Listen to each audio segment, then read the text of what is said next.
ran through the dark forest with the last of my strength. Am I lost? I can feel someone watching me from behind the trees. These creatures will find me. It all started when my parents sent me to a summer camp a month ago. I expected to find friends quickly, but by the end of the first day, everyone was divided into groups and no one noticed me. Even in the locker room, I was left alone. The other girls quickly showered, changed, and ran to the bedrooms.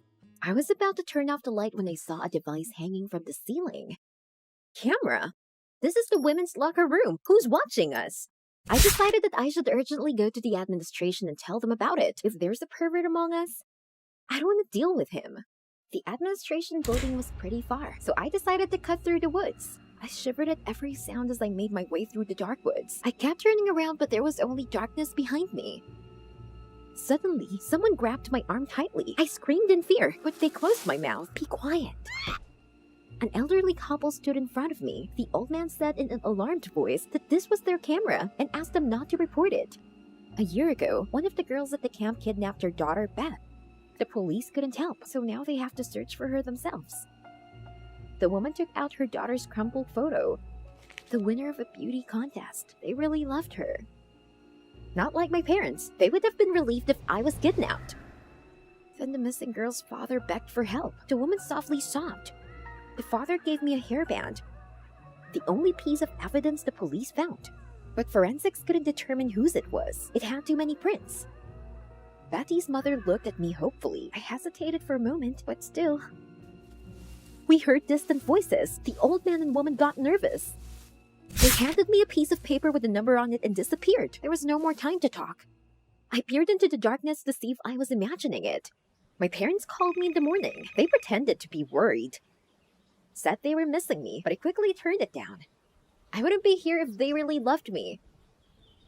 Like Beth's mother and father, I must help them. Our team was preparing for a volleyball match. Everyone gathered in the locker room. I didn't like sports, but this was a chance to find out who owned that rubber band. I pretended to find it on the floor of the locker room and asked whose it was. The new girl responded. When did she arrive? The girl took the rubber band and said her name was Sandy, and haughtily added that it was a shame not to know the captain of her volleyball team. I didn't like her right away. She will definitely stop at nothing to be the first. I told Sandy I wanted to be a forward on her team and lied about being a volleyball player. Sports aren't my strong suit. As a result, I disgraced myself at the game. We lost and literally got swept. Sandy was furious about losing. She called me a sucker and pushed me. I got enough from upstarts like her at school. But now I know for sure that Sandy is dangerous. She can't control herself. After the game, I immediately called the missing Betty's parents and told them about Sandy. Watch her was all I could make out through the static. This Sandy had a finger in every pie. She was the smartest, sportiest, and prettiest. Not surprisingly, she also won a beauty contest held at the summer camp. The jury was told that they finally have another winner. And Sandy enigmatically grinned. I thought it was weird. What do they mean by finally changed? I decided to sneak behind the stage. I crouched behind the screen and waited for Sandy to say something to her friends. The girls congratulated her on her victory. It turned out that she had been second for several years. Now that Stinker isn't here, Sandy said about the previous winner and won't be here ever again? Oh my god, what if she's talking about missing Betty? Because that photo of her was at a beauty contest. Sandy couldn't stand the competition and got her out of the way. That's motive. I backed away in shock and knocked the screen down. Heck! I tried to run away, but I tripped. During that time, Sandy's squad caught up with me. I thought this was the end. Sandy pushed me to the wall. Mind your own business, okay? They threw me out the door, but I wasn't ready to give up. Sandy definitely knew something about Betty. But now I needed more evidence. In the evening, after the contest, I noticed that Sandy didn't go to her building, but turned into the woods. I had to go after her, even though my knees were shaking with fear. Sandy was walking toward the thicket with a shovel in her hand, and sometimes she'd stop and look around. What did she want in the woods in the dark? Suddenly, the phone rang. Parents! Heck! Always not the right time. I quickly dropped the call. I wish Sandy hadn't heard. But the sound was too loud. Sandy looked back and started walking toward the bushes where I was sitting. She was so close, my heart stopped. If she sees me, She'll kill me for sure. But I was lucky. Finding nothing, Sandy returned to the clearing and, judging by the sounds, began to dig. I watched her carefully from behind the bushes. She seemed in a hurry. Sandy looked around again and took a small bundle from under her jacket, tossed it into the hole, and quickly buried it. What are you hiding, Sandy? I waited for her to leave and called Betty's parents. I had to tell them what I'd seen. I could hear the beeps, but no one answered. I'll have to do it myself. I forced myself to go to the place where Sandy had buried the bundle. I raked the dirt with my bare hands and pulled out the blood-stained clothes. Oh my god! What does that mean? Did Sandy torture that girl? Or maybe she... In fright, I threw things on the ground and ran away. I wanted to get out of this camp forever. But what am I going to tell Betty's parents? I saw these things in blood. The next morning, I called the missing Betty's parents again. The number is temporarily out of service. The answering machine said, what if something happened to them too? I shouldn't have told them about Sandy. Now they might be in danger. And only I can help them. I decided to talk to her in a good way and let her admit everything. She was always accompanied by her girl squad and pretended I didn't exist. During dinner, I decided to approach her. You know, I saw something last night. I started, but Sandy interrupted me and said she didn't care what I saw. Well, Sandy, if you don't want to be nice, you've asked for it. I got a shovel from the back room and stood guard outside Sandy's room. I was lucky to find her without an entourage. You'll have to come with me. Hell no, Sandy said, but I threatened her with a shovel and dragged her into the woods. Every step I took, I became bolder, even more desperate.